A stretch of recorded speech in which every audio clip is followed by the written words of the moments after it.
Hello and welcome once again to this Red Gaming Tech video. Myself and Marta, where as always I'm here with the latest news from the tech world in the last 24 or so hours. We have quite an AMD focused video again for you today, and we're going to get stuck right in. And the first thing we're going to discuss is some very significant movement from AMD versus Nvidia with GPU market share. So the quarterly report from John Petty Research is now out, and it has been a great quarter for AMD. Now, unfortunately, we can't see the complete report as it is hidden behind a paywall, but there's quite a few things we can take away from what they do share. But the most important thing is that AMD has overtaken Nvidia in terms of market share for the first time in well over 5 years, since Q3 2014 to be specific. So that is pretty damn crazy. Overall, however, it was a great quarter for AMD with global GPU shipments, up 9.8%. Nvidia shipments were flat for the quarter, while Intel saw a small decline of 1.4%. And overall, we saw a total of 76.7 million units which were shipped, which is actually a decrease of 8.93 million units from the same quarter a year ago, so year over year. So the other things we can take away from this is the attach rate of GPUs, which includes both integrated and discrete GPUs to PCs for the quarter, was 120%, which again was down that 10.38% from the last quarter. Discrete GPUs were in 26.95% of PCs, should I say, which is down a fairly not too bad 1.99% from last quarter. The overall PC market increased, however, 9.25% quarter to quarter and increased 3.7% year to year. And we also saw desktop graphics with AIBs that use discrete GPUs decrease 16.62%. But again, the biggest thing here is undoubtedly the fact that AMD have taken GPU market share lead away from Nvidia for the first time in literally years. And what's really important to remember here is that this includes the launch of the Nvidia RTX SUPER.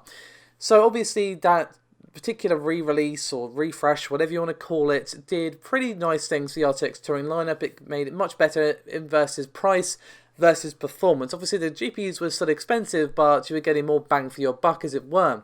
But it seems that despite the fact that they were received in that regard, they haven't really made a huge splash in their shipments, as again, those shipments were mostly flat. So what will we see from Nvidia?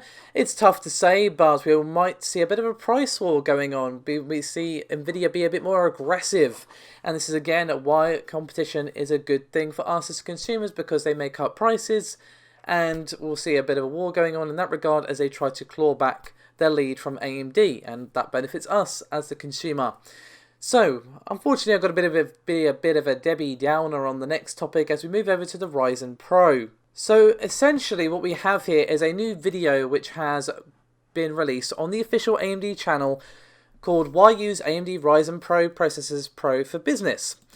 And at the 1 minute 34 mark in this video, which will be linked below but will also be playing in this video in case it does get taken down, it has a little bit of arguably questionable advertising that has ruffled some feathers, because it heavily implies that the Ryzen Pro is capable of hitting 5 GHz. So if you watch the video, and again it will be linked below, assuming it hasn't been taken down, you basically have a sort of speed gauge type thing, and the very edge is 5 GHz, and the needle doesn't actually go all the way to 5 GHz.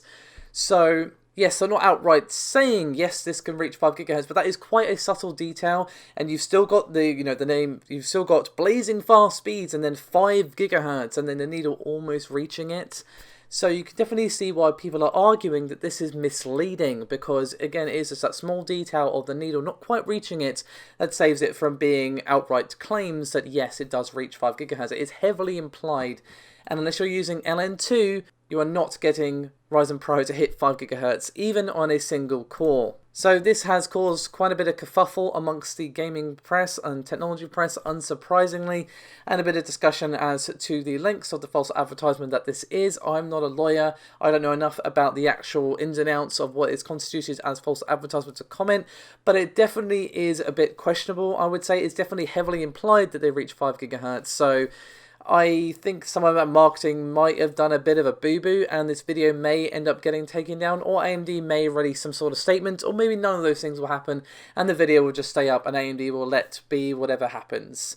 But considering we just saw the resolution of the Bulldozer court case, they probably don't want to start another one just as they finally got that monkey off their backs. But again, hard to say exactly what's going to be said or done by AMD. Judge for yourself, guys.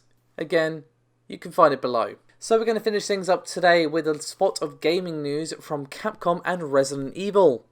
So you may recall not too long ago I discussed the fact that Capcom was looking for people to basically test an upcoming Resident Evil game, and I began to speculate, is it Resident Evil 8 or is it perhaps a Resident Evil 3 remake? The answer apparently is potentially neither, as there is a small teaser for something called Project Resistance, and basically we're most likely going to see a reveal of the full game at Tokyo Game Show on September the 12th, and Capcom are planning a stage presentation, so we're going to learn exactly what's going on with this game. So thankfully, we do know a little bit more thanks to Gematsu, who have tweeted a few images they have managed to pull. Well, it shows some distinct characters. So what we're clearly seeing here is a multiplayer focused game, and a lot of people are rightly pointing out that this is probably Outbreak. So it's not what I personally was hoping for, either Resident Evil 8 or a Resident Evil 3 remake. A lot of people liked Outbreak. I actually never played the Outbreak games. Apparently they weren't great in Europe, so hopefully that doesn't repeat itself. I'm sure that won't, because obviously things have changed a lot since the last Outbreak game came out. But it looks like we are 100% getting some sort of Left 4 Dead style co-op multiplayer thing with the Resident Evil name tag.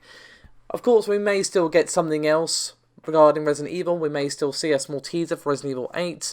We may get confirmation they're working on Resident Evil 3. I did speculate that it probably was a bit too early to see anything with Resident Evil 3 remake because, well, they only just released Resident Evil 2. But regardless, we are definitely getting this thing. Project Resistance is a thing that exists, and it is definitely going to be co-op Left 4 Dead, Resident Evil something, so probably Outbreak. Anyway, that is me done for this video. Thank you so much for watching. As always, your support is highly appreciated, and I'll see you next time. Bye-bye.